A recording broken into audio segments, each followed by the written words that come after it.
There are things I see people do on planes that get my head spinning. Things I notice passengers constantly get away with. And it got me wondering, what does it actually take to get kicked off a flight? Or worse yet, blacklisted from an airline? Well, it turns out quite a lot.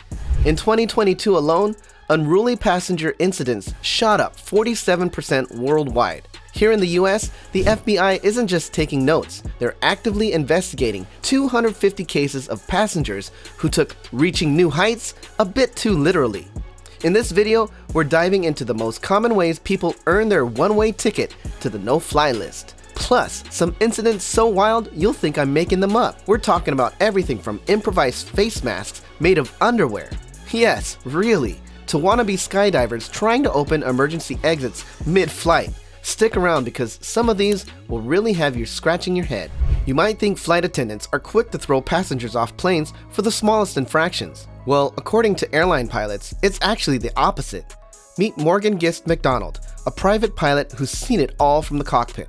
She says, quote, "Flight attendants are actually way more tolerant than you'd think," end quote. Picture this, you're on a flight from Cancun, surrounded by passengers who definitely started their party a little too early at Senior Frogs. Most flight attendants, they're just quietly judging while continuing their drink service. But here's the kicker.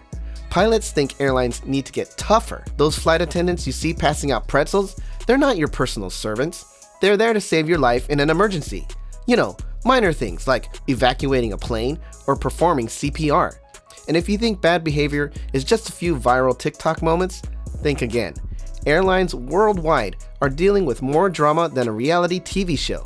The numbers don't lie. Unruly passenger incidents are skyrocketing, and airlines are finally saying enough is enough. Now, before we dive into wild stories, let's talk about something serious. The two types of no-fly lists that exist. And trust me, you don't want your name on either of them. Number one, the Federal No-Fly List. Think of this as the VIP club you never want to join. It's run by the TSA, and it's strictly for individuals suspected of terrorism. How do you know if you're on it? Simple. You won't get a boarding pass. Period.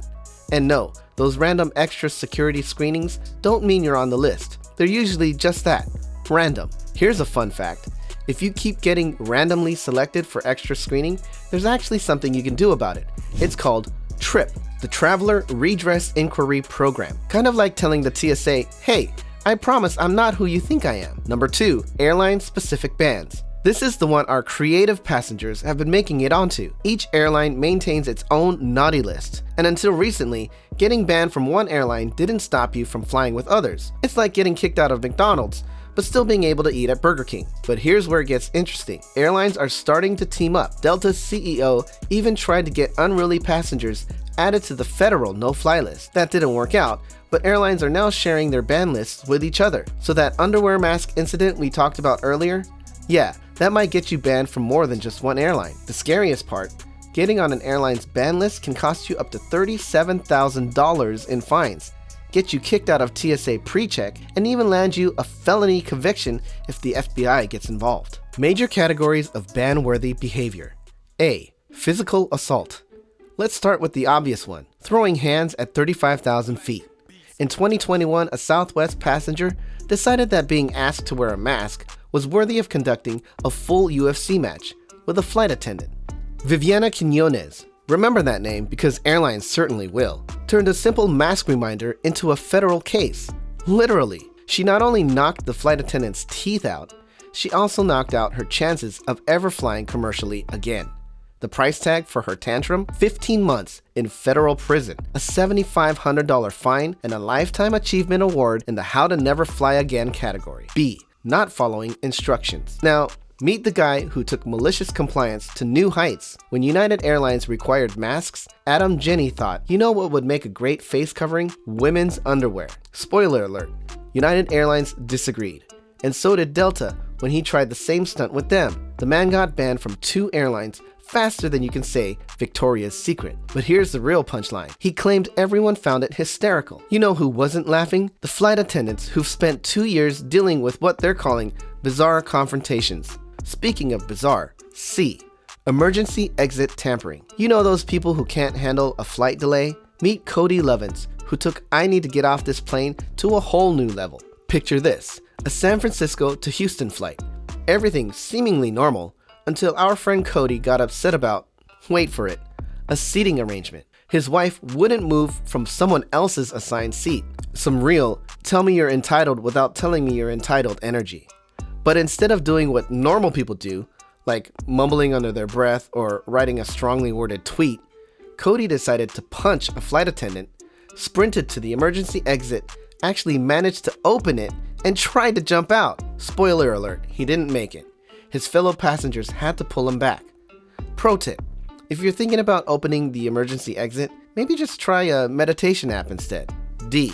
Skip lagging. Now for something completely different. Getting banned for being too clever with your booking. Airlines call it skip lagging. Normal people call it trying to save a buck. A 17-year-old kid bought a ticket from Gainesville to New York with a layover in Charlotte. His crime? Planning to get off at Charlotte. American Airlines caught him before he even boarded, banned him for 3 years, and made his family buy a $400 direct flight instead of its $150 ticket. That's right, you can now get banned for not flying. Let that sink in. Now, let's talk about staying off these lists, because according to aviation attorneys, post-COVID travelers are getting more entitled, and the consequences are getting steeper. Here are the rules for 2024. Flight attendants are safety officers, not servers. Treat them like you would a police officer. That first-class passenger who wouldn't sit down, $1,500 fine. Physical assault, felony charges, and up to $250,000 in fines. If you feel mistreated, here's what you can do. Document everything. Keep your cool until you land. File a complaint through DOT's Fly Rights website. Wait 24 hours before writing that angry letter. Sleep on it. Remember those conditions of carriage you agreed to when buying your ticket? The fine print? They're not suggestions. Basic stuff. Seatbelt on when asked. Devices in airplane mode. Follow crew instructions. Save the complaints for later. In the age of social media, your meltdown will be online before the plane lands. One violation can cost you up to $25,000 and a spot on multiple airlines ban lists. Bottom line, your right to complain doesn't end when you board. It just needs to wait until you land. For more on the fine print of flying, check out this video. The landscape of air travel discipline is undergoing a dramatic transformation, and for good reason. According to industry experts like pilot Morgan Gist McDonald, the current system has been too lenient for too long. When seasoned pilots are raising red flags about passenger behavior, it signals a serious need for reform. The statistics back this up. A staggering 47% increase in unruly passenger incidents in just 1 year isn't just a number. It's a wake-up call for the entire industry. Airlines are responding with unprecedented cooperation. Gone are the days when getting banned from one carrier meant you could simply book with another. Major airlines are now creating shared databases of problematic passengers, effectively turning individual bans into industry-wide restrictions. It's like getting blacklisted from a club, except this club operates at 35,000 feet and spans the globe. Training protocols for flight crews are also evolving. Flight attendants are being equipped with more authority and clearer protocols for handling disruptive behavior.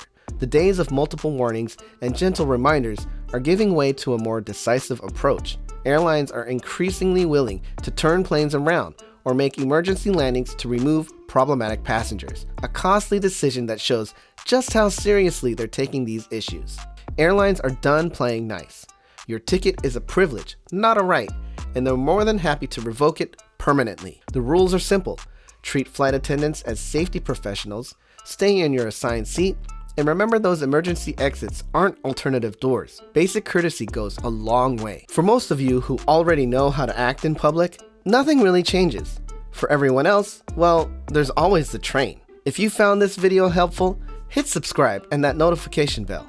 And if you know someone who treats planes like their personal reality show, share this video.